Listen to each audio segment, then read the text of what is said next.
I'm Gina Mizell here with Connor Letourneau, where, believe it or not, it is spring football here in Corvallis at Oregon State, the first day of spring practice of the Gary Andersen era. And obviously a lot of newness surrounding this whole day. It was a very fast tempo, new offense, new defense, new coaches, just a lot of new. What were your first impressions of what you saw today and maybe what Andersen spoke to us about after practice? It definitely has a very different feel than practice last year. Last year, and in the whole Riley era, it was pretty laid back. You know, it's kind of a slower tempo vibe. Here under Andersen, it's obviously much quicker pace, much more regimented. Coach Baldwin, the offensive coordinator, play calls probably the fastest I've ever heard. He's like an auctioneer, and players were kind of joking that it's really hard to understand the play call, but they're getting used to it. It's part of just the process right now, and that's really what Andersen talked about, was that's one thing they're focusing on in spring, and outside of the personnel stuff, just getting guys used to how they operate.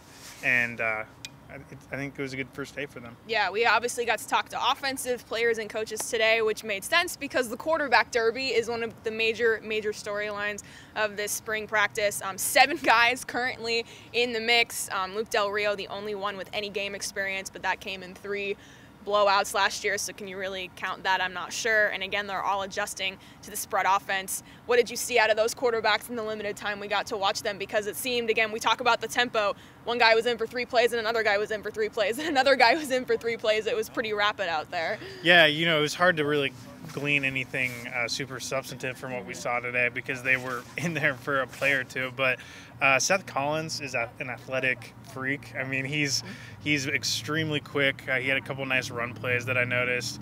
You know, and Luke Del Rio had a couple nice passes. It was kind of what I expected from every guy. You kind of saw their strengths and very limited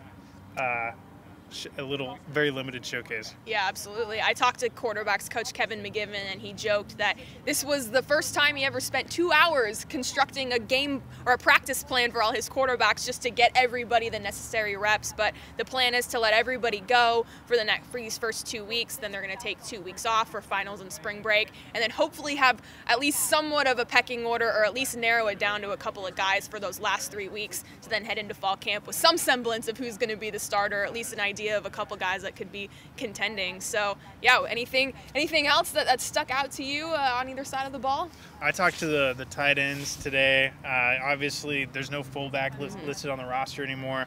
Ricky Ortiz and Ryan Nall will be playing H-back, which is kind of, you know, a hybrid position. Nall was saying that the tight end is really viewed as a pass catcher. There's less blocking than there was under the Riley regime, which is to be expected in a spread offense, and so that's definitely something they're getting used to. I know Ricky Ortiz is excited about that because he loves to catch the ball. He was obviously a nice pass catcher for them a year ago, so that was one of the smaller things I was paying attention to. Yeah, and it's different. Some spread offenses don't use the tight end at all, but Andersen has made sure to say that, hey, these are going to be key parts of our offense. So again, we will be here for all 15 spring practices. The next one is up on Thursday, and then Saturday's practice is open to the public and will be at Reser Stadium. But until then, keep it right here on OregonLive.com. Read the Oregonian every day. For Connor Letourneau, I'm Gina Mizell. We will catch you next time.